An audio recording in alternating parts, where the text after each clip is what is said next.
Congrats po, Mayor Rodrigo Duterte. At congrats din po kay Vice Mayor Baste Duterte. Congrats din po kay Congressman Pulong Duterte. At congrats din po kay Omar Duterte bilang congressman. At congrats din po kay Rodrigo Disican, councilor. Grabe po mga kababayan. Panalo lahat. Panalo lahat ang mga Duterte sa Davao. Landslide ang kalaban. Lalong-lalo na si Boy Tamling. Landslide po. Si Boy Gulong. Landslide po kay Pangulong Rodrigo Duterte. Yan na nga po ang sinasabi ni Baste na wala pang isinisilang na makakatalo kay Pangulong Rodrigo Duterte sa Davao. Grabe. Naglakas loob po kasi lumaban si Boy Tamling. Kaya ayan. Landslide po. Panalo. Kaya congratulations Duterte's family. Ang pagbabangon muli o ang pagbangon muli ng mga Duterte. Ito na po mga kababayan, nabangan natin. Marami pong magsiselebrate nito ng mga OFW doon sa dahig sa ICC. Sigurado yan, marami pong magsiselebrate nito ng mga OFW. Maraming matutuwa nito sa panalo ni Pangulong Rodrigo Duterte. At sana makakauwi na po siya. At sana mabigyan ng interim release si Pangulong Rodrigo Duterte dahil yan po ang asikasuhin nila ni VP Sara Duterte na makakalaya o pansamantalang makakalaya si Pangulong Rodrigo Duterte at makakauwi sa Pilipinas. At sa pag-uot niya at panunumpa niya, hindi po natin alam kung sa ICC o baka sa Pilipinas, di ba, mangyayari. Hindi po natin alam dahil inasikaso po nila ni VP Sara Duterte yan kung paano po manumpa bilang mayor ng Davao si Pangulong Rodrigo Roa Duterte. At sana nga po mapagbigyan ng ICC at makakauwi po si Pangulong Rodrigo Duterte. Palakpakan po tayo. Palakpakan po tayo. Congratulations. Yes. Panalo. Opisyal na naman po ng bansa si Pangulong Rodrigo Duterte bilang mayor. At saka doon naman sa Cebu, si Lalay Gueño po ay tinalo po. Talo po si Lalay. Kung hindi siya bumaba doon sa binaba ng ombudsman sa suspension sa kanya, ngayon taong bayan na po mismo ang magpapababa sa kanya. Hindi na sinunod yung utos ng ombudsman na suspension na 6 months. Ngayon, ibang klaseng suspension. Dahil habang buhay na suspension ito. Desisyon ito ng taong bayan o panghusga ng taong bayan. Hindi niya sinunod yung ombudsman. Ngayon, ang taong bayan hindi pwedeng hindi niya sundin. Dahil taong bayan na po mismo ang nagdesisyon na maalis siya sa pwesto. Ayan na nga ba? Karma is real.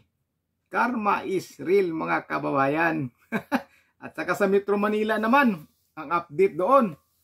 Kaya Abante. Mukhang talo na si Abante mga kababayan. Talo na po si Joel Chua. Wala pa akong update kay Joel Chua kung mananalo o talo. Baka tagili din po si Joel Chua. At saka sa Marikina naman po, si Kimbo, si Estela Kimbo ay talo din. Saka si Pimentel, talo din. Kaya sunod-sunod na yung mga talo ngayon na yung mga kumakalaban o lumalaglag kay VP Sara Duterte. Si Kimbo, si Pimentel, ano pa sa senatorial? Si Castro, laglag din si Castro. Napakalayo, kulilat po si Castro sa senatorial lineup, kulilat po. Si ano pa?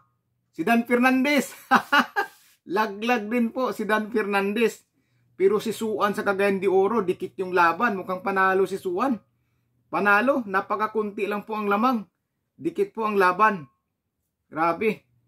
Mukhang panalo si Suan na sinuwerte pero dikit ang laban.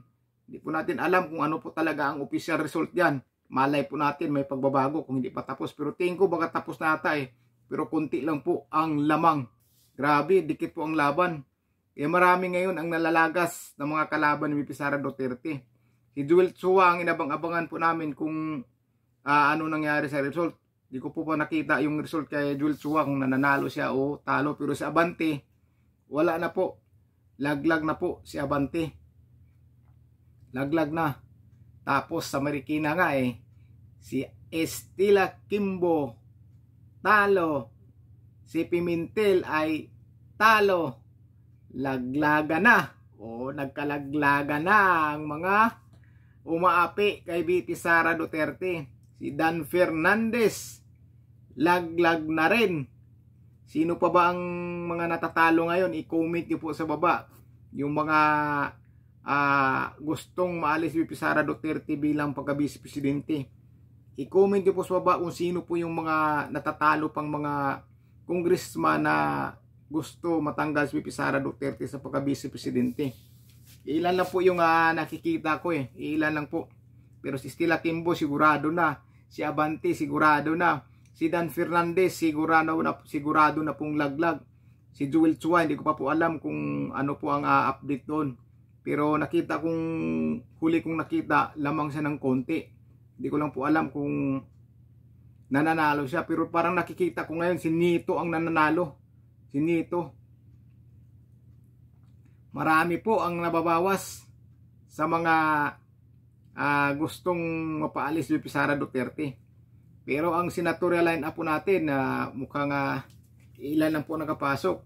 Senador Bongo, Senador De La Rosa, Senador Marcolita, sigurado ng panalo dyan eh. Si Camille Villar, si Amy Marcos, pang 12, agawan sila ni Bintolpo. Mukhang 5 lang ang papasok.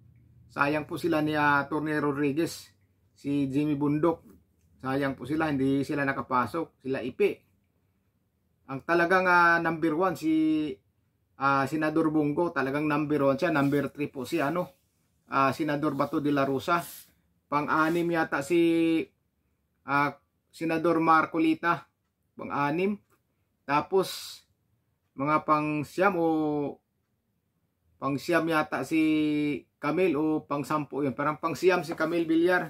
Basta pang-12 si Senador Amy Marcos. Sabaga, sa kakampi ni VP Sara Duterte, 5 po ang mananalo. 5 sa senatorial lineup. 5 po. Pero alam naman po natin, politika yan. Mayroon pang babalimbing yan at tilipat kay VP Sara Duterte. Kapag nananalo yan si Amy, marami pang mahatak na mga senatorial yan. Maraming makakausap yan. Kaya huwag sila pasigurado na matatanggal nila si VP Sara Duterte o matatalo nila sa impeachment. Mananalo yan si VP Sara Duterte sa impeachment. Mananalo po yan. Mananalo yan. Tapos si Pangulong Rodrigo Duterte ay makakauwi na po yan sa Pilipinas. At sana ipanalangin po natin na sana dito siya sa Pilipinas manumpa.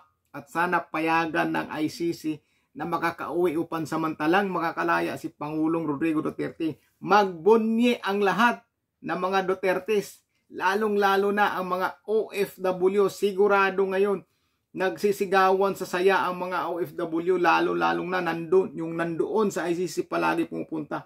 Sigurado po tuwang-tuwa sila sa panalo ni Pangulong Rodrigo Duterte ngayon. Tuwang-tuwa po ang lahat na nagmamahal kay Pangulong Rodrigo Duterte at sa pamilyang Duterte. Congratulations po sa inyo, Tatay Diggs.